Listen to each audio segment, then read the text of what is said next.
ပုံညဆိုင်းအနေနဲ့ UFC ကိုတကယ်ပဲရောက်ရှိသွားပြီလားအားလုံးပဲမင်္ဂလာပါ Casper ကနေပြန်လည်ပြီးတော့ကြိုဆိုပါရစေကျွန်တော်အားလုံးသိထားတဲ့ပုံညဆိုင်းအောင်ဆိုလို့ရှိရင်ကျွန်တော်တို့ဒါပရိသတ်ဒီရဲ့မျက်စိအောက်ကနေပျောက်ကွယ်တာကတော်တော်လေးကိုကြာသွားခဲ့ပြီပွဲဝေးတာဆိုတော်တော်လေးဒါကြာသွားတဲ့အနေအထားမျိုးကိုကျွန်တော်တို့ကပြောလို့ရတယ်ဒီပုံညာဆိုင်းရဲ့စွမ်းဆောင်ရည်ပိုင်းတွေကတော်တော်လေးကိုကောင်းပြီးတော့ပွဲစဉ်တိုင်းကလည်းကြည့်ရတာတကယ်ကိုညံတယ်ပေါ့နော်စက္ကန့်ပိုင်းကြီးပြီးတော့ဒီမိနစ်ပိုင်းလေးတွေနဲ့ပြီးသွားတဲ့ပွဲစဉ်တွေကတော်တော်လေးကိုများတယ်ပြီးတော့မြန်မာပရိသတ်တွေဆိုလို့ရှိရင်တော်တော်လေးကိုမှအားပေးမှုကိုရရှိထားတဲ့ဖိုက်တာတယောက်လည်းဖြစ်ပါတယ်ဒီနေ့မှာဆိုလို့ရှိရင်တော့ပုံညာဆိုင်းကဒီသူ့အနေနဲ့ဒီမကြာမီလာမီဆိုတဲ့ပုံစံမျိုးရယ်ပြီးတော့ဒီဂျော်ရှူအာဗန်ရဲ့ပုံနဲ့အတူတူပေါ့နော်တွဲပြီးတော့တင်ခဲ့တာကြီးကလုံးဝပြန်စိတ်ဝင်စားဖို့တော်တော်လေးကိုကောင်းတဲ့အချက်လို့ကျွန်တော်တို့ကပြောလို့ရတယ်။ဘာပြောလဲဆိုတော့ပြီးခဲ့တဲ့2025ခုနှစ်မှာကလေးကဒီပုံညာဆိုင်းရဲ့သတင်းတွေကတက်တက်လေးထွက်နေတာမျိုးတွေကျွန်တော်တို့ရှိတယ်ပေါ့နော်။ဟိုးရင်တော့ကြည့်ခဲ့တဲ့အင်တာဗျူးတွေမှာဆိုလို့ရှိရင်သူ့အနေနဲ့တနေ့နေ့မှာဒါ UFC လို promotion တွေကိုဒါရောက်အောင်သွားမယ်ဆိုတဲ့ပုံစံမျိုးတွေအဲ့လိုမျိုးတွေလည်းကျွန်တော်တို့ရှိခဲ့ဘူးလေ။ပြီးတော့ရောက်ဖို့အတွက်ဒါလမ်းကြောင်းတွေလည်းရှိရဆိုတဲ့ပုံစံမျိုးတွေပေါ့လ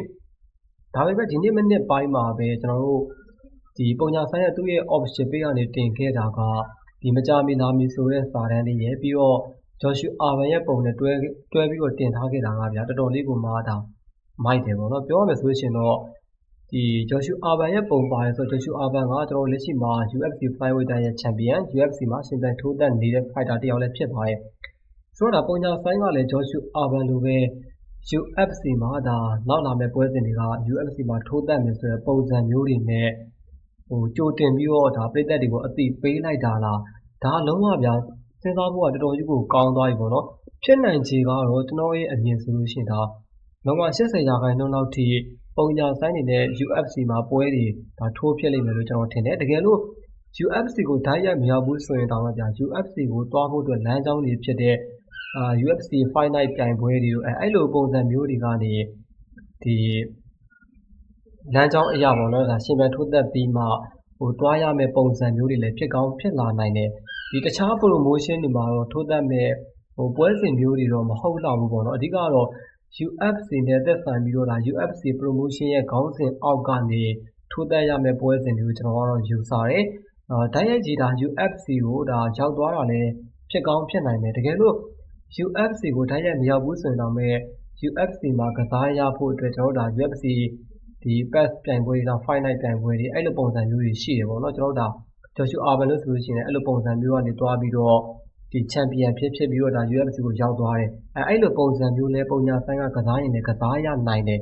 ဒါကတော့ဒီလက်ရှိအခင်းချင်းကိုကျွန်တော်ပြောပြတာပေါ့လေဒါပေမဲ့ဂျော်ရှူအာဗန်ရဲ့ပုံနဲ့တွဲပြီးတော့တင်ထားတဲ့ status ကြီးကတော်တော်လေးကိုကျန်တယ်တော်တော်ကြီးကိုမိုက်တယ်ဒါကြောင့်မလို့ကျွန်တော်တို့ကပုံညာဆိုင်နေနဲ့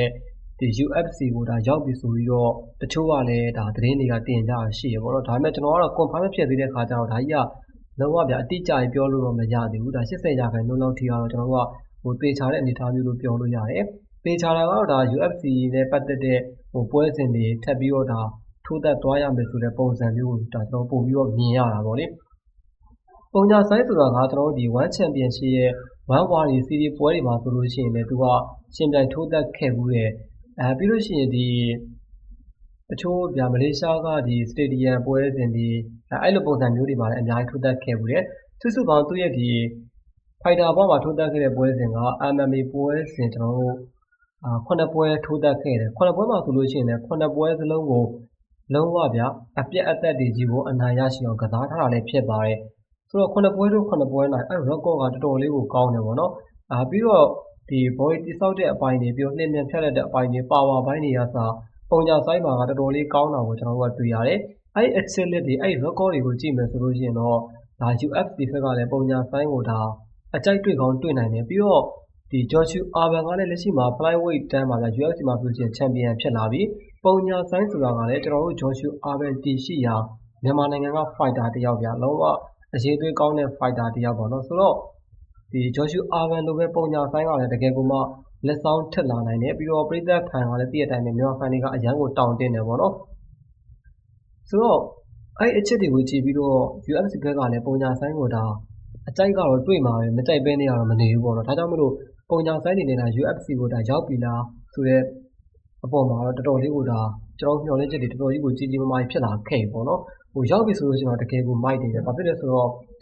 လက်ရှိကျွန်တော်တို့အာရှမှာဆိုလို့ရှိရင်ဒါအမျိုးသားထဲမှာဂျော်ရှူအာဘန်ကဖလိုင်းဝေးဒန်ရဲ့ဒါပထမဆုံးချန်ပီယံဖြစ်လာခဲ့တယ်ပြီးတော့နောက်ထပ်ဒါဂျော်ရှူအာဘန်လိုပဲပုံညာဆိုင်ကလည်း UFC မှာဆိုလို့ရှိရင်တကယ်ကိုမှလက်ဆောင်ထပ်ပြီးတော့စကေးကိုကျန်းပြောင်းမဲ့ fighter တယောက်ဒါလုံးဝကျွန်တော်တို့ဟိုရဲကြီးပြောရဲတယ်ဗျာပုံညာဆိုင်ဆိုတာတကယ်ကြီးကိုမှ quality ကောင်းပြီးတော့အရေးသွင်းတဲ့ fighter ဒီလို fighter မျိုးကဒါ UFC ကိုရောက်ပြီးလို့ရှိရင်ဂျော်ရှူအာဘန်လိုပဲဗျာပုံစံကောင်းတွေကိုဒါပြသလာနိုင်တယ်ပြီးတော့ဒီ boxing ပိုင်းမှာလည်းတကယ်ပုံညာဆိုင်ကကောင်းတယ်အဲ့ဒီချက်တွေကတော့ဒါ UFC ဘက်ကအကြိုက်တွေ့ကောင်းနဲ့တွေ့နိုင်တယ်ပေါ့နော်ဆိုတော့ကျွန်တော်ထပ်ပြီးတော့စောင့်ကြည့်ရမယ်ဘာတွေထပ်ပြီးတော့ဖြစ်လာမလဲပေါ့နော်ဒါပေမဲ့တရက်နေ့လောက်အတွင်းမှာတော့ဒီသတင်းကလုံးဝ option တွေနဲ့အတိအကျထွက်လာဖို့တော့ဒါရှိကောင်းရှိနိုင်တယ်လက်ရှိမှာဆိုလို့ရှိရင်တော့ဒါပုံညာဆိုင်ကသူ့ရဲ့ပိတ်ကနေပြီးတော့ဒါဂျော်ရှူအာဘန်ရဲ့ပုံနဲ့တွဲပြီးတော့မကြမီလာမည်ဆိုတဲ့ပုံစံမျိုးနဲ့တင်သွားတာလည်းဖြစ်ပါတယ်ဆိုတော့ဒီဗီဒီယိုကြည့်တဲ့သူတွေကဘယ်လိုမျိုးမြင်ကြလဲတကယ်ပဲရောက်ပြီလို့ခံစားရလားကိုယ့်ရဲ့အမြင်လေးတွေကိုလည်း comment လေးမှာချပြီးတော့ရေးခဲ့ကြပါဦးဗျ